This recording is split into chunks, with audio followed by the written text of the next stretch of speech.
Okay. One, because we're going into game week 16 today, I want to get this out today so that this is not yesterday's news. We were very surprised with the game week that just went by. I think a lot of surprising results. I don't think any of our predictions have come true. We'll take a look at those, but I think 90% of our predictions were off, and I'm telling you, I don't know how to predict games going forward, because anything I think that's going to happen is not happening. I think it's been that kind of a season, but hey, no, we were spot on the money in some elements. And I think at least you have an understanding of who are the favorites for a game, who are not the favorites of a game, what home advantage really sort of, you learned, for example, with the Newcastle-Everton game, right? So you thought that Newcastle was going to smash Everton, but home advantage just kicked in and Everton destroyed Newcastle. So I think you understood a few things. We failed, but we learned. No? No, I think that we learned. No, I don't think I learned anything, because I feel, and we'll get a sense of it once we go into this game week, just how unpredictable these games are turning out to be. I think, but before we get into that, one call out is that we were really upset that this week we were not able to watch all the games. They were at very, very odd hours of the night. And Siddharth has to go coach early morning. He has to be in training by like 5 o'clock in the morning. So it's very difficult to stay up and see these games. Some of the games we were able to catch some bits and pieces. And I guess that's what we should talk about, apart from the predictions that we got wrong. One of the major ones for me, at least, was Man City and Aston Villa. I got that semi right. So I had predicted that Aston Villa that Man City will win 3-2. You predicted 3-2? I did 3-2 to Man City, and it ended up being 1-0 to Aston Villa, which like no goals by Man City was not what I thought would be the result of this game. Siddharth predicted that it would be a 2-1 win to Aston Villa, and I was shocked that he thought that Man City will score only 1 goal. What, you weren't shocked that I thought that Aston Villa will win? That's the shocking thing. No, I don't think so, because Aston Villa has been in really good form, and their home, like they're not losing games at home at all. So I was not surprised that you said Aston Villa will win. I think I was more surprised that you thought that it will be a very easy win for them. And it ended up being an easy win. So I guess you were right in some regards of it being an easy win. I was shocked, man. I think that Man City, even though I mentioned it in the last episode, that I think Man City is very weak without Rodri and without Kevin De Bruyne. It's not working. They have lost Rodri. It's 100% chance as of now, if Rodri is not playing, that Man City is going to lose, which I don't think is the best place for them to be in. However, Aston Villa smashed it. Like, they were the more dominant team. Even chances wise, I think that Aston Villa had 22 chances in this game. And Man City had 2.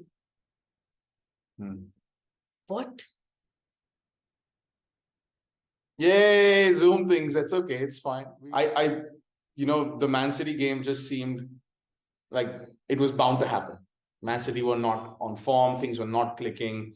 And Rodri plays such an, such a key role. He's so irreplaceable in terms of what they do when going forward, what they do in what we call resting defense, what they do, when they have to track back or press or whatever in the negative transition. So, and there's no like-for-like replacement for him. So I can totally see why they have a softer underbelly without Rodri. And that's okay, I think Pep definitely got this one wrong. I thought Unai Emery definitely got this one right. He tweaked his system up. He played 3 midfield. He played, 3 or 4 midfielders to kind of, suffocate and have a different kind of press and have a different kind of shape in certain moments of the game, which is very interesting. And it's cool to see that those kind of, it's cool to see Pep Guardiola getting one-upped tactically. You don't see that often. So immediately as a coach, I'm like, got to learn from. I mean, obviously a lot of the analysis was of this game that Man City has never lost this way. Pep has never lost this way with Man City. What a shocker. This way? This way, that there was such few chances created, that another team dominated them so hard. I don't think that we'll see another performance like this from Man City. If Pep, like, I think Pep has taken this a little personally. As I think this game was like, it kind of perfectly, it was the perfect symbol for the entire game week. It was just like freaking opposite day. A whole bunch of things just went completely off, and it'll reflect in our predictions also. We predicted a number of favorites, obviously winning games. It didn't turn out. So our beloved Arsenal, of course, managed to sneak away with a win. Cabron, Zoom, what are you doing? Why are you doing this to us? I don't even know. Oh my God, that's so annoying. Okay. So Arsenal and Luton, I genuinely thought that it would be a better result for Arsenal. I think we conceded too many goals, though I understand we were playing Luton at home. And my prediction was that we'll win this game 3-1. I think your prediction was the same as mine, which was 3-1. But I added the caveat which came true. So both of us were right that we got the win. Yeah, we got the win, but I don't think that we had, we took into account just how much Luton will show up. And how many mistakes David Raya will make in this game. I just want to point out that I am very upset with David Raya.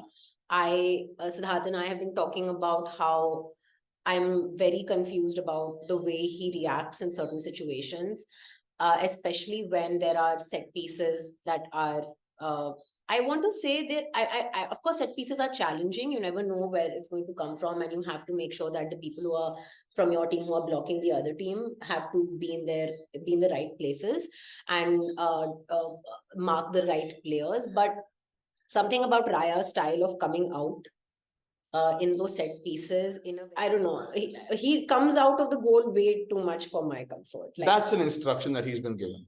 Mikel wants him to play that way. And I personally completely agree with it.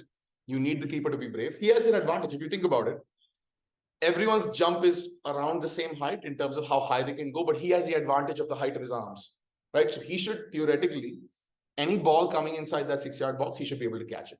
What's shambolic is that, and Mikel was right in the press conference, by the way, in his post-match press conference, talking about the team being able to defend that as a whole. So Martinelli loses his man for one of the goals. Very, very cheaply, very, very poorly. He just lets his man run past him, and I think Osho gets a header. But anyway, the other one was Declan Rice kind of losing his man, which is, again, something you don't expect. Now, of course, those two messing up, you expect David Raya to be better there. Now, David Raya getting, someone heading the ball over David Raya while he's got his hands up there, that I'm with you. And when it comes out for crosses, he does, I was telling you last time also, he kind of just flaps at it. I don't know what happens to him in those clutch moments that he's supposed to protect us. But nonetheless, I think happy with the win. We'll take it. We have significant points in the lead if we are able to beat Aston Villa at home. It'll be a statement win if we beat Aston Villa home. At their home, yes, it will be. And it'll be a big FU to Liverpool, to City, and I think that's what we're hoping for. But more on predictions for game week 16 later. I think we'll definitely want to shout out a couple of games that happened. Liverpool versus Sheffield. Can I just say that was a disappointment? I predicted that it's going to be a 4-0 win to Liverpool, and Siddharth predicted that it will be a 6-0 win to Liverpool. Okay. It was a win for Liverpool. It was a 2-0. We got the clean sheet right too. We got the clean sheet right. But I am genuinely surprised and shocked at how key players in the Liverpool lineup really blanked. I think Salah, Darwin, barely anybody. I think the two chances also that they got were tough. No, they created chances. What happened was when we made the predictions, the old Sheffield United manager was still in charge, Paul Heckingbottom. Oh, yeah. He got sacked after the video. So if he had stayed in charge, maybe they would have lost by a big scoreline. And I think... After what video? After our video. After our video. Yeah. But the minute they sort of sacked Paul Heckingbottom and brought in the old manager, Chris Wilder, who's way more defensively sort of astute. He's much older. He's really been around the block. He obviously got that new manager bounce. It's something we talk about in the football industry. when a new manager comes in, you kind of get a bit of oh, things are changing, so that fresh energy comes in. And his ideas are more defensively sound. So I think that played a big role. I think that's why Liverpool weren't rampant, but you could see that they did create big chances. They created some big chances. Darwin, again, missing chances from inside the bloody penalty box. And, I'm just, I think me too, I'm starting to lose a little patience with this guy.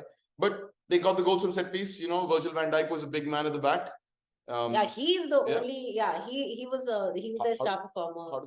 Dominic Szoboszlai scored, in the 9 minutes of the game, just to kind of close the game. So it was 1-0 for long periods of time, which is again testament to Chris Wilder and the new manager Bounce at Sheffield United. Let's see how they do. I hope he can bring them out of the relegation zone. It'll be cool. So one very disappointing performance from Liverpool, according to me. I'm even more upset because I tripled down on Liverpool for this game in my FPL team as well. So I'm just not happy they're not showing up. No, they're playing well. It was Chris Wilder. It was a little. I don't know if it's all about the manager, Juju. I feel like Salah also had chances. He missed a very key chance in the game. And Darwin Núñez, I can't even talk about. That guy has just really annoyed me these last 2 weeks. So I think our predictions were off. We just got the fact that it was a clean sheet, right? Expected many more goals from Liverpool. Didn't happen. Let's move on. Tottenham versus West Ham. Now, can I just say that I was happy that the Spurs lost? I think and that's despite creating so many chances in the game. Like the Spurs had many chances. They were dominating the game for a long time. In the first half, they dominated the game. Yeah, they dominated. They dominated proceedings. They created chances from open play. They created from wide areas, central areas, all that. But overall, in the second half, West Ham just kind of, defended for their lives and really made life difficult for Tottenham. And I totally understand how those scrappy goals are exactly why a very possession-based team like Tottenham lost. And even Ange's post-match, I feel, was like, yes, he was disappointed, but he was also very clear that, sometimes shit happens, man. It's okay. He's such a realist. I'm just like this guy so much.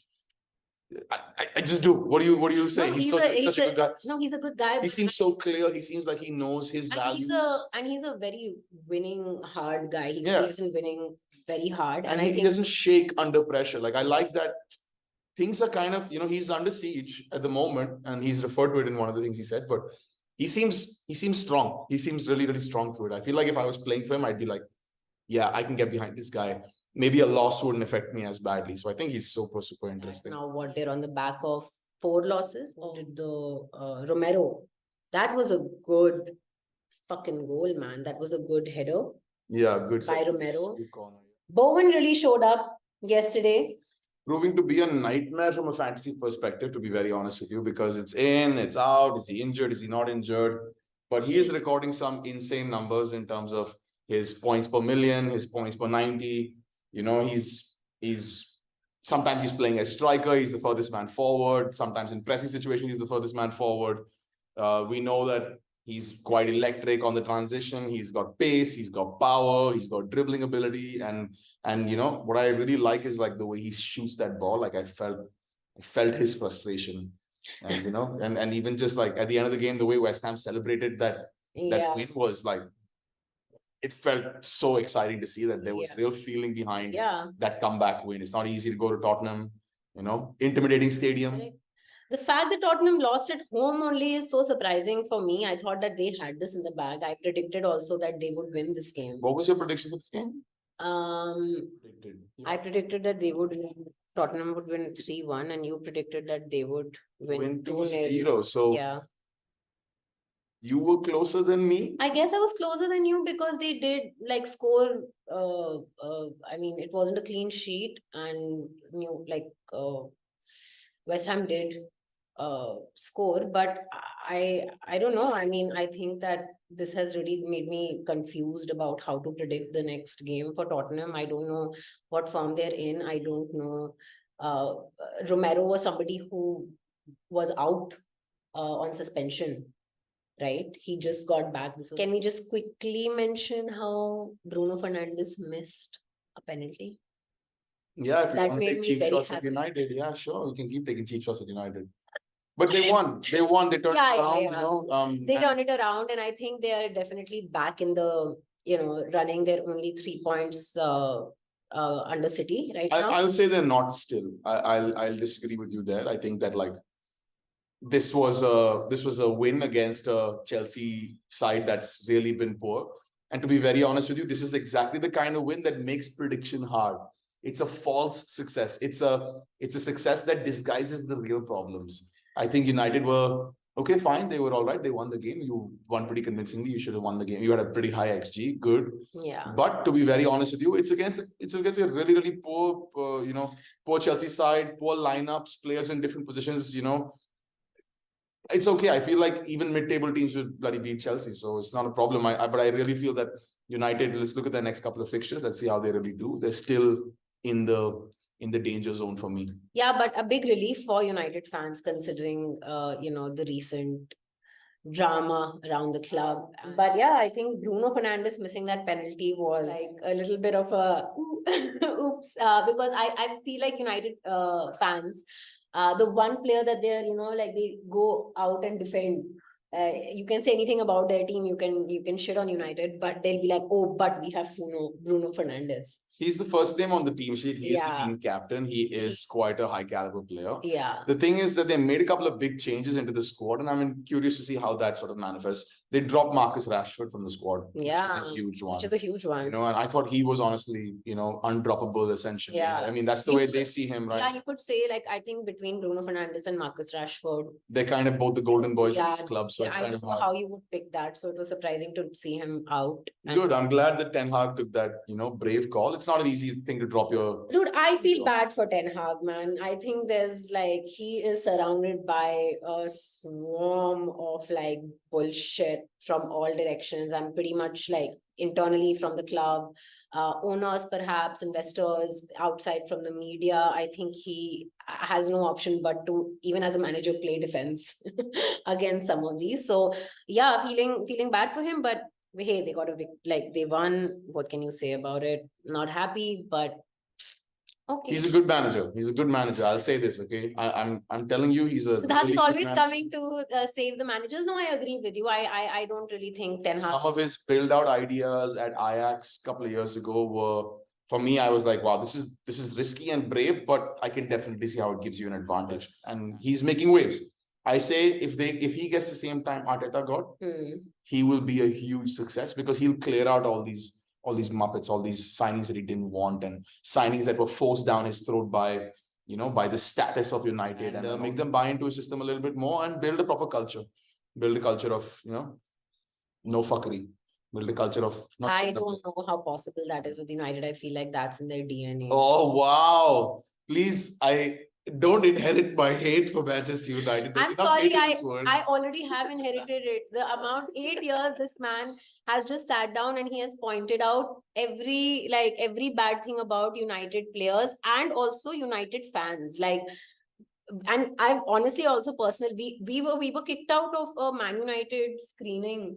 Kicked out. We were kicked out by the Man United fans. Kind of subtly ushered out. And we were almost kicked out because they were 30 fans, United fans sitting, and there were just 5-6 of us who were not United fans, and they weren't even playing against Arsenal. They were playing against some other team, Liverpool, but they were playing against Liverpool, and we were obviously supporting Liverpool, but we weren't very vocal. We weren't screaming and shouting, but these United fans were like, oh, did you pay to be here? This is a United only screening. And they just kind of bothered us so much that we had to get up and leave. And we were like, okay, clearly, this is, you guys can't tolerate it if we, any other fan is in the vicinity. So I spent 8 years under Mr. Siddharth Bhatia's guidance just of blaming me. Man United. Man United. You have your own opinions. You can choose to not hate United. We'll go down. It's okay. I mean, we support Arsenal, and we know that there are a lot of people out there just hating on us and hating on the fact that we think we've killed it and then we end up losing and all of that. So great, amazing. The football media world runs on this shit, so it's okay. It's fine. It's okay. It's fine.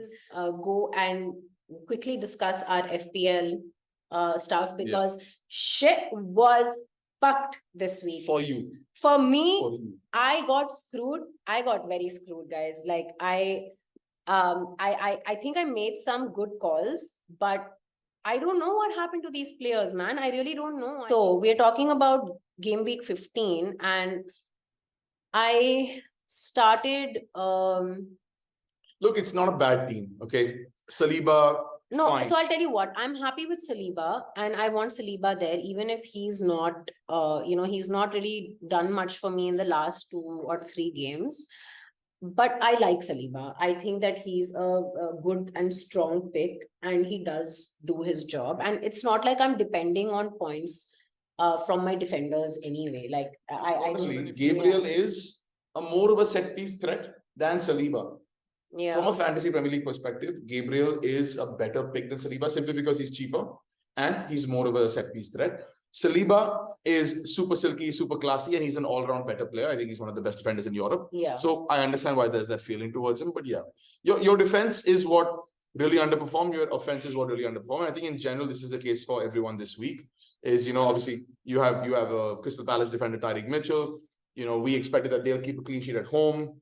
It should have been a clean sheet at home against Bournemouth, who are not, overly sort of dangerous, but they have been in form and maybe we should have considered that. So, okay, another data point. And can you believe how bad Trippier was? Can we just take a moment of, he is the one who, like, I'm sorry, but I would blame Trippier for the 2 goals. I'm sure he blames himself, man. Yeah, like the 2 goals that Everton scored out of the 3 were definitely Trippier's fault. He let the ball go so cheaply. The good thing is in fantasy Premier League, you don't get minus points for that stuff. Yeah, I know. It's for what's sad is that we're spending. He's a premium defender. He's in that nice 7.0 bracket at this point, and you expect points from him every single week. Yeah. And Newcastle are the second best defense or thereabouts. Yeah. In the league. So it's really sad that Newcastle didn't get the points this week. And when Newcastle don't get the points, it just hurts to see Trippier be there. So Anthony Gordon not getting points doesn't hurt you as bad.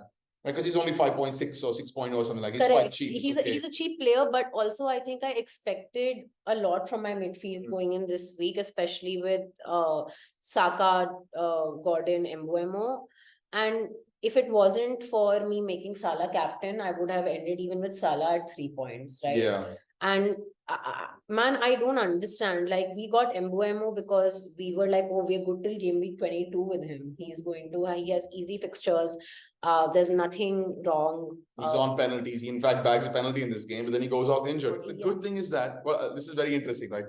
With Trippier, with Salah, with Mbeumo, and with a few other big picks out there, especially in games where everyone tanks, like low-scoring games in general, where results are kind of topsy-turvy. What I love is that these are the kind of game weeks where your differential picks really shoot you up. The uniqueness of your combination of players really shoots you up. Yeah. Even having one player who bags a 6-pointer or gets an assist when nobody else could really makes you stand out. So for me personally, I got 40 points this week, which was decently above average, and it shot me up a couple of 100,000 in the rankings, and I'm super, super happy with that.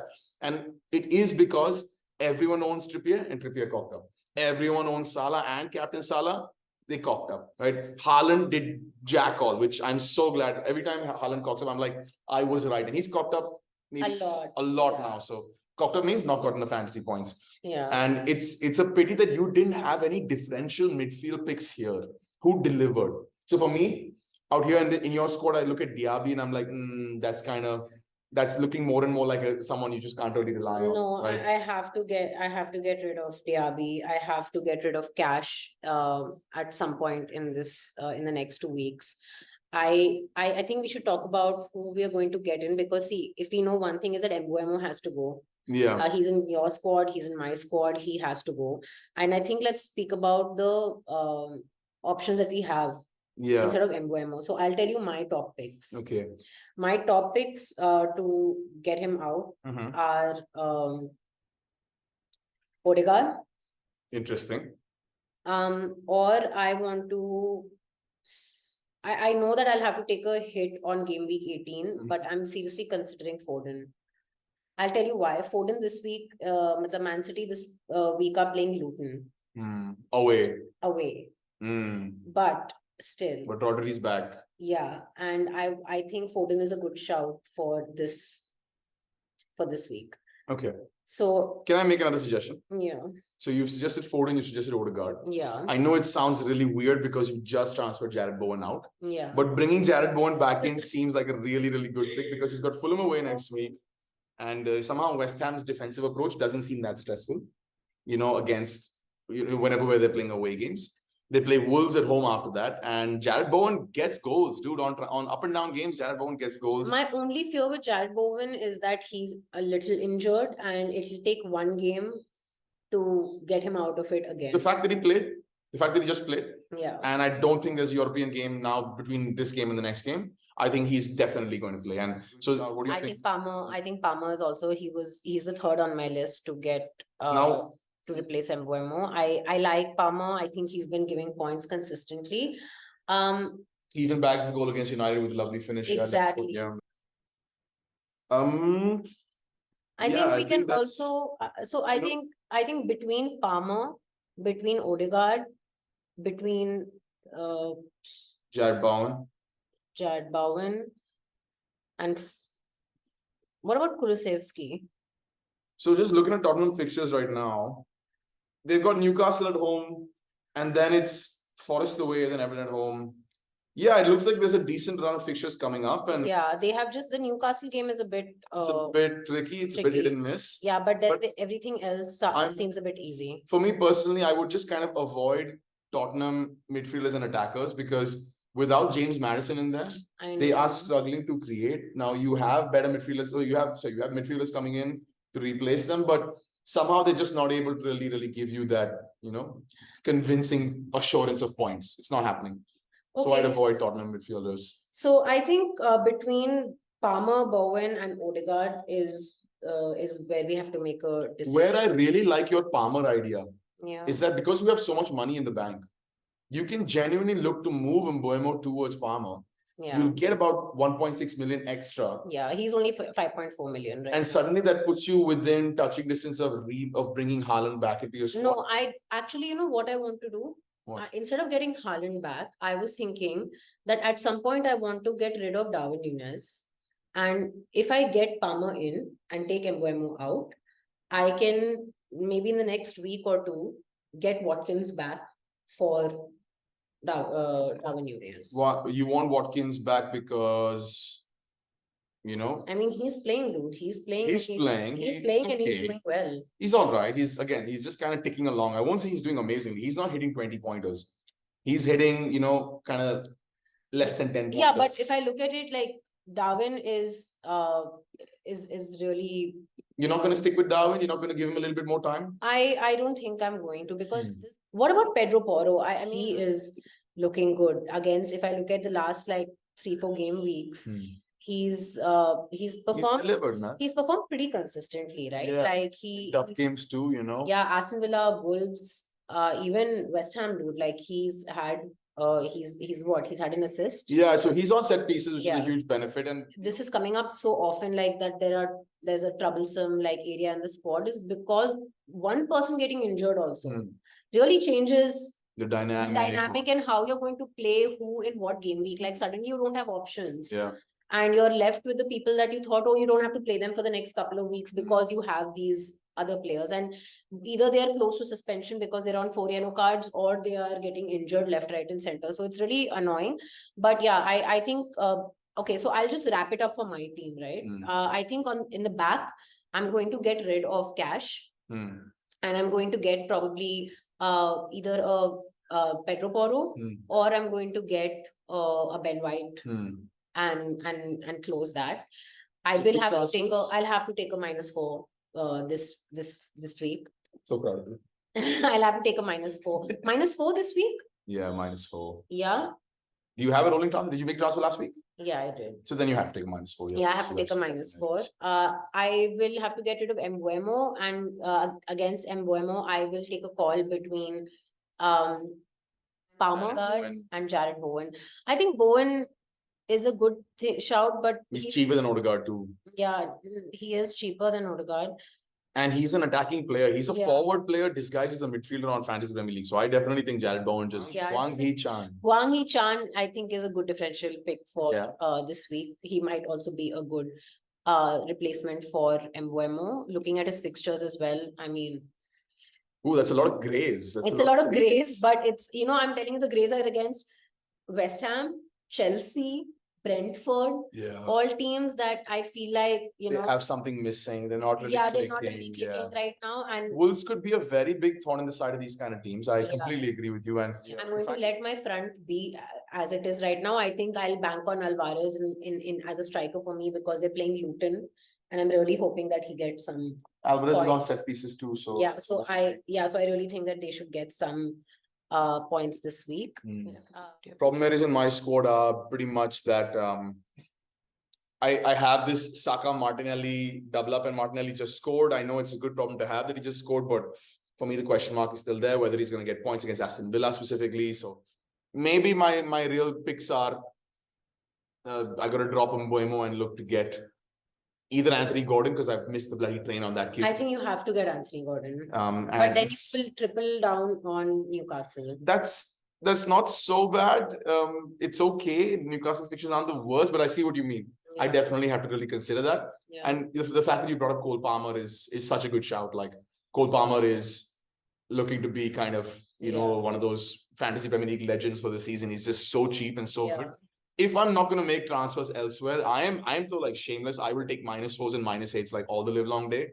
And I'm absolutely fine with that. So if I see some good defensive picks in there, I might look at it. Defensive picks are not giving inspiration right now. I'm not being able to see guys who are like, I need this kid. Yeah, even I'm not. You know? I was trying to look like who would I replace in my defense. And right now, the only reason I'm like taking someone out also is because they're the worst of the lot. Like Cash is just not starting only, and I have no option but to let him go and replace him with somebody else. But otherwise, there's no exciting pick really. Yeah, so I think for me it looks like Mbeumo for Jared Bowen. I think I've kind of made up my mind. I'm pretty clear about that. I'll tell you, according to me, what are the problem areas in your squad. I think you need to get rid of this Guehi in your defense. He's not doing jack shit for you. He's not meant to. Yeah, but he's also like you. I'm just saying, if you have to change anybody in your defense, I like Gabriel. I like Trippier there, even though Trippier is effing up big time right now. I think Guehi is someone you can look at. Guehi is not a. I wouldn't take a -4 to get Guehi out. Like, he's not. And but also, I'll just put him on the bench. I'll just put him on the bench. Yeah, you should definitely not play him this week because his fixtures are just not good. Yeah, so I'll play Ethan Pinnock. I have Ethan Pinnock. Yeah, you can play Ethan Pinnock. Yeah, I think Kudus is also. I mean, Kudus is something that you can. If you don't want to take a minus, you don't need to. Just replace Mbeumo with Kudus for this week because they are playing. West Ham is playing Fulham away. You saw how Fulham played against Liverpool. They're bloody good. Not just Liverpool, but they also are coming off the back of a 5-0 win against Nottingham. So they're completely like in form right now. So I can totally see how like Jared Bowen is just so much of a better pick than Mohamed Kudus. And having both is not bad, but I think having Bowen is becoming super important. Cool. I think you're sorted, babe. I think your team is pretty okay. When apart from sucks, I do well. That's my yeah, I mean, but that's a great place to be for FPL. I think you always make the left wheel choices. And it's good. I think your team is pretty solid. I have to take a hit for sure this week. I'm not happy. Let's do predictions for game week 16. Let's go. I'm like getting so many of them wrong. Cool, let's go. First game, Crystal Palace against Liverpool. I'll say 3-1.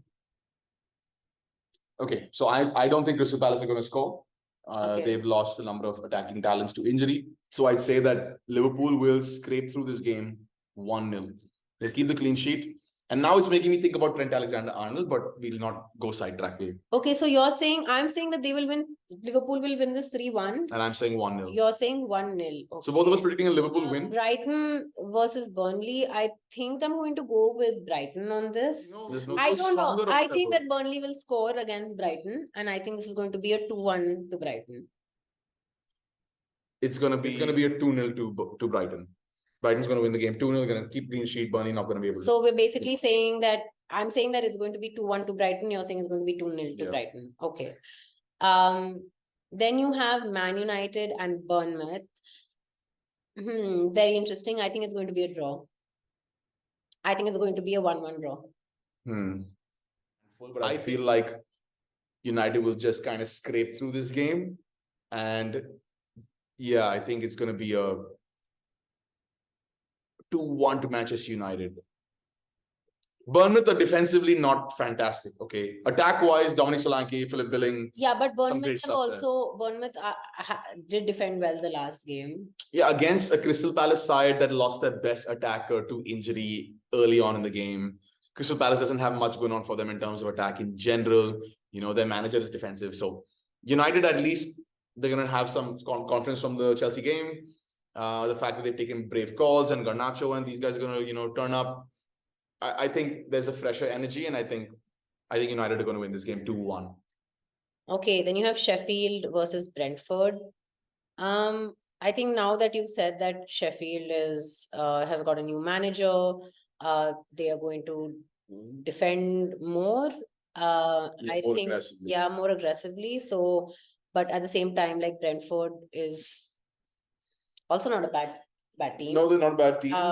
I think this is going to be a win for Sheffield. I think it's going to be a 2-1.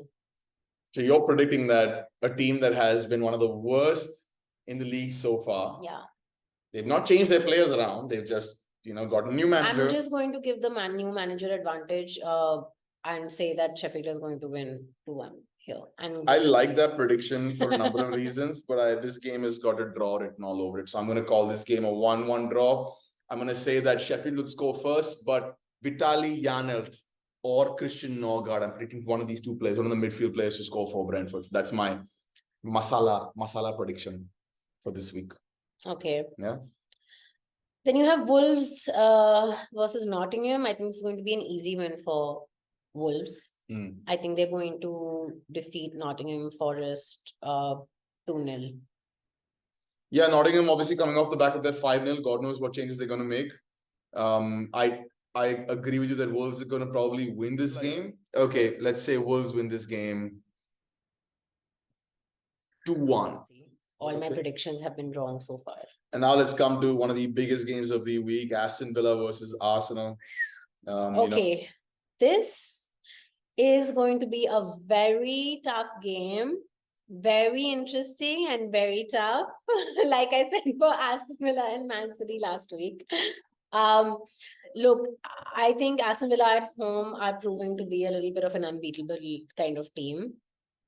They are very strong right now. They have a very good chance of taking this, but I just can't. I can't predict a Aston Villa win because I feel like we are defensively one of the best teams right now in the league. I think that we, like Arsenal, is on a mission to prove something right now. And I really want to bet on the fact that Arsenal are going to win this. And I'm going to predict that it will be a 3-2 to Arsenal. And again, continuing the streak of a late goal, hopefully from Declan Rice. I don't know, man. This is for me. This is a banana skin. This is not What's a banana skin. A banana skin is basically something you slip on. So I feel like Arsenal could slip on this. I feel like this is a game where I think that is the easiest prediction. I feel like everybody on the internet is saying, "Oh, Arsenal are going to lose this game." I'm not saying we'll lose this game. I'm just calling it a banana skin. Like it's kind of going to be a. I get it. I understand. Yeah. I don't think Arsenal are going to win though. Oh, you think it's going to be a draw? I think it's either going to be a draw or Aston Villa win. I think my prediction is that Unai Emery is just a wily old fox and he's going to want revenge and against, you know, obviously his former club who didn't treat him very well. You know, I think Aston Villa are going to sort of take this game. Wow, I think Aston Villa gonna take. So that's not okay. You have to change your prediction. I'm not changing my prediction. No, prediction is prediction. No, I'm sorry. Prediction is prediction. I love Arsenal. I'm not saying Arsenal are shite. I'm just saying prediction is prediction. I can't. It's okay. It's just a prediction. It's not a big deal. My prediction is, I have a feeling. I have a sneaky feeling that we're gonna lose this game 1-0. Yeah, and I would love to be proven wrong. I'll celebrate super hard if we win. No shit. But if we fail, I know I predicted it right. So okay. Then we have Everton versus Chelsea. Bhai, I don't know, man. Chelsea के साथ कुछ भी हो रहा है अभी. Abhi, I don't know how to So predict this Chelsea you thing. just, we'll. I think Everton is going to win this 2-1. I think Everton is going to lose this. Okay, no. I take it back. I think it's gonna be a shit draw, like not a fun draw. Like a 1-1. Let's call it a 2-2. It's gonna be just poor football on both sides. No, why? Everton smashed, dude. Yeah, but Everton don't play great. It's not. So I can see how this game ends 2-2. What did I Cole say? Palmer get on. I said 2-1. You said 2-1 to Chelsea? I said 2-1 to Everton. 2-1 to Everton. Okay, cool. Yeah, I'm with you. I love it when you support the smaller teams. I appreciate it. I'm saying 2-1 to Everton. Then we have Fulham versus West Ham. I think that Fulham are playing really well here. And even West Ham is good. And West Ham has BOWEN. I think I'm going to go for a West Ham win. I think it's going to be a 1-0 to West Ham. 1-0 to West Ham. I'm gonna say it's gonna be. I think this is a 1-1 game. 1-1. It's a 1-1 game. 1-1. 1-1. Okay. Then we have Luton and City. So where is Luton gonna get the goals from? I don't know. I don't know where they're going to get it from. I feel like they'll just pull one out from somewhere. But do you think Man City is going to win this game? Yeah, I think Man City is going to win this game, but I think Luton is going to pull out a cheeky goal. I think the final result is going to be 3-1 to Man City. Okay, 3-1 Man City. Yeah. I'm going to say 2-0 Man City. So now we're just talking about the degree of the win between us. Okay. Then you have Spurs, Newcastle. Another super exciting game, honestly. I think Aston Villa versus Arsenal and Spurs versus Newcastle are the games of this week. Yeah, 100%. I feel like Spurs have really something to prove.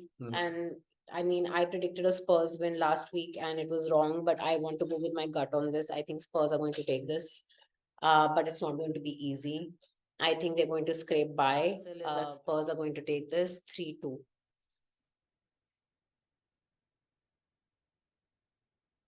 3-2. Okay. I like your predictions, man. I really like your predictions sometimes. Just the way you see football is that it's just the most exciting thing on the planet. Good job. But it's a good game. It's a game which will be super up and down and super exciting. Yeah. I think lots of goals are going to be scored. I'm with you. Just because I feel like Spurs are still managing to find the net in some moments. I think I'm with you on that. So I'm going to go with a 2-1 to Spurs. So again, you and I just talking about degree of goals scored. Okay. That's it. So I'm with you. You and I seeing it the same way, which is nice. Got it. Anything? Okay. Thanks for listening in, and we'll see you next week. And hopefully, some of the predictions this week are going to be right, and some of the decisions taken on FPL are actually going to give us some points. And yeah, excited. Good job.